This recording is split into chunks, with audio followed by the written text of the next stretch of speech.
They fined him for his messy garden, not knowing it was a memorial for his son who died on the battlefield. It wasn't the weeds that made Mr. Carter cry. It was the letter calling them a nuisance to the neighborhood. His son had planted those weeds, one for every soldier he lost. They didn't ask. They never asked. Just slapped a $750 citation on his front door with the bright red letters, second notice. Violation. Code 12B. Public blight. Leroy Carter, 66 years old, widowed, retired U.S. Army mechanic, opened the envelope with trembling fingers and read it 3 times. Remove debris, overgrowth, and unauthorized installations or face legal action. Legal action. He looked out at the garden again. To the neighbors, it probably did look messy. Wildflowers tangled with tall grass. Stones stacked in odd rows. A rusted helmet on a pole. A wheelbarrow filled with broken bricks. But every piece of it meant something. His son, Specialist Darnell Carter, had never made it past 22. Killed in Kandahar. IED. Leroy had been in the motor pool at Fort Hood when the knock came. He remembered the officer's face more than the words. The words blurred. But the eyes? The officer couldn't look him in the eye. That was 10 years ago. The day after the funeral, Leroy had started the garden. He didn't plant it. Just walked into the yard and started digging. The ground welcomed him. He planted the boots first, the ones Darnell wore in basic. Then the dog tags. Then the letters, sealed in a jar under the soil. And when the neighbors complained, he kept digging. The first complaint came 2 years ago. A woman from across the street, Janine, something said it was bringing down property values. Said her toddler had allergies. Said he shouldn't have to see a pile of trash every time they left the house. Leroy had invited her over once. Showed her the stone with the initials of Darnell's best friend Tommy, killed by sniper fire. The rock with a dent? That was from Darnell's Jeep. She didn't look once. Just shook her head and said, "You people always find a way to make everything about your pain." She was white. She drove a Tesla. The city sent a courtesy notice after that. Leroy responded with a letter and photographs, one of Darnell in uniform, one of the garden lit with candles on Veterans Day. No response. Until now. Leroy didn't have much family left. His wife, Deborah, had died 2 years after Darnell. A stroke, they said. But grief is a quiet killer. His only sister lived in Maryland. They talked sometimes, but not about this. About the weather, old music, church. But there was one person he still saw as pastor, Reverend Wallace. So that afternoon, Leroy called him. "They fined me," he said flatly. Reverend Wallace sighed. Same garden. Same garden. New price tag. "You want me to come by?" Leroy hesitated. "Not yet. I just needed to say it out loud." That night, Leroy didn't sleep. He sat outside in a lawn chair with a flashlight and stared at each piece of the memorial. The wheelbarrow was filled with broken stone from the sidewalk where Darnell had ridden his bike as a kid. The fence was covered in handwritten messages from other Gold Star parents who had visited. He had let them write whatever they wanted and censored. Some messages were angry. Some were hopeful. One just read, "Still waiting for the knock." That one hit the hardest. At dawn, he made coffee and began gathering the papers. Military documents, Darnell's death certificate, newspaper articles, the award citation. He didn't know why. Maybe he thought if he stacked them just right, the city would see it as a shield. But he'd been black in this country long enough to know better. The next day, 2 men from code enforcement arrived. Tall, pale, clipboard heavy. They didn't greet him, just stood at the edge of the lawn and took photos. Leroy approached slowly, arms crossed. "You know what this is?" he asked. One man shrugged. "Violation of local ordinance. Unpermitted structures. Debris." "It's a memorial," Leroy said evenly. "My son died in Afghanistan. I built this for him." The second man glanced up. "I'm sorry for your loss, sir, but it still violates city code." Leroy's hands clenched. "Your code didn't bury him," he muttered. They left without responding. That evening, Leroy did something he hadn't done in years. He posted on Facebook. Just a photo. The helmet pole with the dog tags and boots. Caption: "The city says this is a violation. I say it's my son's resting place." Within an hour, the post had 200 shares. By midnight, it had 11,000. And then the calls began. The first call was from a veteran named Mike in Iowa. He'd lost a daughter in Syria. Said he cried when he saw the photo. "Don't let them take it down," he begged. "You're holding the line for all of us." Then came news channels. First local, then CNN. By morning, reporters were outside Leroy's house. The camera crews tiptoed around the garden. Some cried. Some asked permission before filming. Some didn't. A black female reporter from Channel 9 asked the right question. What would you want the city to understand about this place? Leroy looked directly into the lens. That grief doesn't care about zoning. That black father's grieved just like anyone else. That my son bled in another man's war, and now I'm fighting one on my lawn. And I'm tired. But I won't move one stone. Veterans groups mobilized. Gold Star families started petitions. A civil rights lawyer named Patrice Bynum offered her services pro bono. Within 48 hours, the city issued a temporary stay on the fine pending review. But Leroy knew what that meant. They wanted the cameras to go away. He met with Patrice that week at a local diner. She was sharp. Late 30s. Former Army Jack. I read the ordinance. It's vague enough to mean whatever they want. But we have an angle. What's that? Leroy asked. First Amendment. Expressive memorial. Especially on private property. You think we'd win? She didn't blink. If we lose, we appeal. If we lose again, we go to federal court. Let a judge tell America why a grieving father can't honor his son in his own yard. Leroy nodded slowly. I never planned on becoming a headline. Patrice smiled sadly. Neither did Rosa Parks. Leroy never asked for a movement. He never asked for protests or press conferences or celebrity tweets. But by the following week, all of that had arrived at his front lawn like a flood no sandbags could stop. A crowd of 50 people gathered outside his home with signs. Honor our veterans. His lawn. His son. Black grief matters. Some knelt beside the garden, whispering prayers. Some planted small flags.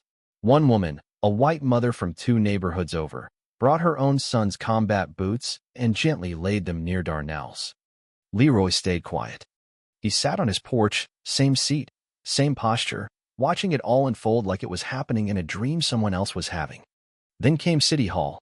Under pressure from the media and a now viral online petition with 200,000 signatures, the mayor invited Leroy to speak at a city council meeting. It wasn't framed as an apology, just an opportunity to be heard. But Patrice Bynum knew better. They're trying to diffuse it without changing anything, she told Leroy the night before. They want photo ops, not justice. But we'll make them listen. Leroy still wasn't sure. I don't like microphones. I'm not that kind of man. Patrice leaned forward. No, Mr. Carter. You're exactly that kind of man. You just forgot it. He looked down at the photo of Darnell he kept in his wallet. The kid's grin, wide and stubborn, even in uniform, stared back at him like a challenge. Leroy nodded. Then let's go remind them. The city council chamber was packed. Rows of reporters, community leaders, veterans in dress uniforms, and attention so thick it pressed into Leroy's chest like a weight. He took the podium slowly, didn't clear his throat, didn't smile. Just began. My name is Leroy Carter. I'm a father, a veteran, and a citizen of this city for 42 years. No one moved. My son, Specialist Darnell Carter, was killed in Kandahar. I buried what was left of him, and I built something in my yard to remember him. Not because I wanted attention, not because I hate code enforcement, but because I needed a place to feel close to my boy. He paused, held up the citation. And this city called it a violation. Murmurs swept through the crowd. I've spent my whole life fixing engines, following orders, and paying taxes. But nothing ever prepared me for losing a child. There's no manual for that. No policy. No fine print. You just survive. He looked out across the chamber. I didn't ask for pity. I asked for space. For grace. For my son's boots and tags and helmet to rest in the dirt he once played in. But instead, you sent code officers with cameras and threats. His voice cracked. But grief is not a code violation. And memory is not a mess. Silence. Then, a slow clap. One person. Then another. Then the entire room on their feet. Leroy stepped down, exhausted but steady. He had said what he needed to say. After the meeting, news anchors called it a turning point. The mayor, trying to save face, announced the formation of a memorial use zoning commission. It sounded impressive. It meant nothing. But Patrice had already filed the lawsuit in state court. And now the whole country was watching. Within a week, the Department of Veterans Affairs released a statement supporting Leroy's right to memorialize his son on private property. Several members of Congress chimed in. Even the governor's office made a timid gesture toward addressing gaps in local ordinances that unintentionally punish grieving families. It was the word unintentionally that made Leroy laugh out loud. But then came the counterattack. An anonymous neighbor filed a countercomplaint, claimed the garden attracted dangerous elements, citing protests, fire hazards, and property disruption. Suddenly, Leroy found himself painted as the problem again. News articles blurred the nuance. Online trolls flooded his Facebook post with racial slurs. Someone even sent him a dead squirrel in the mail with a note that read, "Clean up your yard, or we will." Ella would have called it evil. He called it predictable, but it still hurt. He sat on the porch that evening, head low, hands folded. Then a knock. A small girl, maybe 8, stood at his gate, holding a single sunflower. "I told my mom I wanted to bring this to the soldier," she said shyly. "She said I could. Is he home?" Leroy's throat closed. He stood, took the flower. "He's always home," he whispered. By the time the court date arrived, Leroy had become a symbol, not by choice. But sometimes symbols don't get to choose their role. The courtroom was packed. The city's legal team was polished, well-funded, and slightly smug. They argued zoning laws, property values, and slippery slopes. But Patrice? She brought fire. "Your Honor," she said, her voice unwavering, "we are not here to debate clutter. We are here to challenge the idea that personal grief, especially Black grief, must be sanitized to make others comfortable." She pointed to Leroy. He didn't build a junkyard. He built a sacred space, a living memory. And if we allow cities to erase that in the name of aesthetic order, then we're telling every grieving parent in this country that their sorrow must be neat, colorless, and invisible. The judge, a white woman in her 60s, sat in silence for a moment before nodding slowly. "I'll need time to deliberate." They waited a week. When the ruling came down, it arrived not in a fanfare but in a manila envelope. Leroy sat on the porch, envelope in hand, reading the words twice. The court recognizes the plaintiff's garden as a protected form of expressive conduct under the First Amendment. The citation is hereby voided. The city is instructed to issue a formal apology and amend its ordinances to prevent future violations of this nature. He read it again. Then he cried. Not because he won, but because it had all mattered. Darnell had mattered. The boots, the helmet, the letters, they all stayed untouched. A few weeks later, the city unveiled a new plaque near Leroy's garden. It read, "This memorial stands in honor of Specialist Darnell Carter and all those whose sacrifice deserves remembrance beyond regulations." Beneath it, in smaller print, "Let memory grow wild." Leroy didn't change the garden. Not one stone. Not one crooked flower or sun-bleached ribbon. He let it remain just the way it had grown naturally, unmanicured, defiant. The helmet still sat atop the wooden pole, rusting with time, as though time itself saluted and stood still every time Leroy passed. He received letters from all over the country. Parents, veterans, teachers. One came from a man in Arizona who'd lost both sons in Iraq. He wrote, "You turned your lawn into something holy. Thank you for reminding the world that pain doesn't have to hide behind fences." Some of the letters Leroy read out loud, his voice shaking but steady. Some he couldn't. He kept those in a shoebox in Darnell's old room, beside the folded flag, the medals, and the untouched PlayStation Darnell had bought on his last leave. Every now and then, Leroy would sit in that room and say nothing. Just be there, breathing, remembering. When the city finally delivered their formal apology, it came not from the mayor but from a councilwoman named Teresa Alvarez, a first-generation Mexican-American who had just lost her uncle to cancer. "I didn't understand at first," she told Leroy in person. "But grief isn't tidy, and gardens, real ones, aren't either." She came with city staff and a group of student volunteers. They had brought soil and seeds, not to fix his garden, but to add to it. They planted native plants, drought-resistant flowers, and little handmade markers. One student knelt beside the boots and whispered a quiet prayer. Leroy didn't ask what she said. He just nodded. Sometimes silence was the deepest kind of honor. And then, 1 year later, came the renaming. The city voted unanimously to rename the street Leroy had lived on for 42 years. No longer Mapleview Lane. It was now Carter Memorial Way. The sign unveiling was modest. Just neighbors, friends, veterans, and families. Leroy wore his best suit. His pastor gave a short benediction. A trumpet player from the local high school played taps. No politics. No speeches from city officials. Just memory. Just grace. Just the wind rustling through flowers that once were called weeds. But Leroy wasn't finished yet. He and Patrice Bynum began meeting with lost students and advocacy groups. They created a non-profit-rooted memory to help other families preserve memorials without fear of code violations or harassment. They worked with architects and grief counselors to create free templates and legal toolkits for homeowners like him. The first project they helped preserve was in Detroit, a yard filled with small, wooden birds painted by a father who lost his daughter to a school shooting. Then one in South Carolina, a porch painted with her son's poems in blue. And one in Oklahoma, a wall of light bulbs, one for every sibling killed by gun violence in a black mother's extended family. Each one messy, each one sacred, each one protected now. But grief is never just one moment. One fall evening, Leroy sat alone in the garden. The sun was dropping behind the rooftops, casting long shadows across the boots and stones. He was older now, slower. The joints ached. The hands trembled more. But the eyes? They still carried fire.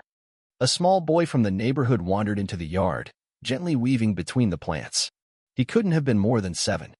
"Is this a grave?" the boy asked. Leroy smiled. "No, it's a garden. For my son." "Is he coming back?" Leroy looked up at the sky. The air was cool. A crow flew overhead, its shadow brushing his face. "No," he said softly, "but I see him all the time."